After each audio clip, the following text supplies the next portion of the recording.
जय झूलेलाल। मुंहिंजे चैनल सिंध समाज में तव्हां सभिनि जो स्वागत आहे, जिते मां तव्हां सां गॾु खणी ईंदी आहियां पंहिंजी सिंधी मिठड़ी ॿोलीअ में कुझु कथाऊं, कुझु आरतियूं, कुझु पूॼाऊं ऐं खणी ईंदी आहियां पंहिंजी दादी जा कुझु घरेलू नुस्ख़ा।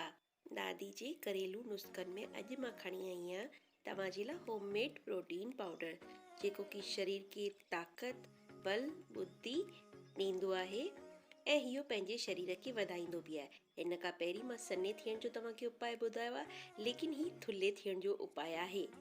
त हलो त पाण शुरू था कयूं कि मां हीउ प्रोटीन पाउडर घर में कीअं ठाहियो आहे। बाज़ार में त ॾाढो महांगो मिलंदो आहे, लेकिन घर में तव्हां हिन खे आसानी सां ठाहे था सघो। हिन खे ठाहिण लाइ मूं जेको जेको सामान खयो आहे उहो मां तव्हांखे ॾेखारांव थी। अलसीअ जा ॿिज, तुलसीअ जा ॿिज, पेठीअ जा ॿिज, सूरजमुखी जा ॿिज, गिदरे ऐं छाईअ जा ॿिज, इहे खया आहिनि मूं बादाम ऐं तिर, अछे तिर या कारा तिर, तव्हां कुझु बि खणी था सघो। ही खयो मूं कारा मिर्च ऐं सौंफ। कारा मिर्च दिमाग़ तेज कंदा आहिनि, सौंफ बि थधोपन ॾींदा आहिनि। सोयाबीन खई आहे ऐं वॉलनट यानी अखरोट खया आहिनि। हाणे हिन सभिनि खे पाण थोरो थोरो सो रोस्ट कंदासीं, यानी बिना तेल घीअ जे हिननि खे भुञणु शुरू कंदासीं। थोरो सो हिननि जो कचोपन दूर कंदासीं।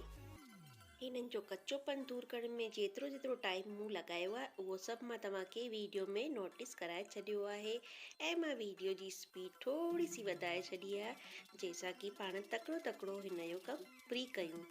त ही सभु मां हिकु बाउल में विझी करे गॾु कंदी बि वञा। सभिनि खां वधीक पंहिंखे सोयाबीन ऐं अलसीअ खे टाइम ॾियणो आहे, छो कि उहे पीसण में ॾुखियाई कंदा आहिनि। मिक्सर जे जार में थोरो थोरो विझी करे हिन खे पीसींदा वेंदासीं। हाणे ही ॾिसो, मुंहिंजो प्रोटीन पाउडर जेको आहे सॼो पीसी करे रेडी थी वियो आहे। मां हिन खे हिकु कटोरे में कढी छॾियो आहे। हिकु हिकु चिमिचो पंहिंखे रोज़ु सुबुह जो खणणो आहे। तव्हां चाहियो त हिन खे खीर सां गॾु था वठी सघो, या चाहियो त ॾहीअ सां गॾु बि हिन खे वठी था सघो, छो कि ॿई जेके आहिनि असांखे शरीर खे ताक़त ॾींदी आहे, बल बुद्धि ॾींदी आहे। त खीर या ॾुध तव्हां कंहिंसां बि गॾु हिन खे खाई था सघो। अगरि तव्हांखे इहे ॿई न वणंदा हुजनि त तव्हां हिन खे ईअं ई फकीअ रूप में खाई था सघो। त तव्हांखे कीअं लॻो मुंहिंजो ही नुस्ख़ो, ज़रूरु ॿुधाईंदा। वरी मिलंदासीं नए वीडियो सां गॾु। जय झूलेलाल।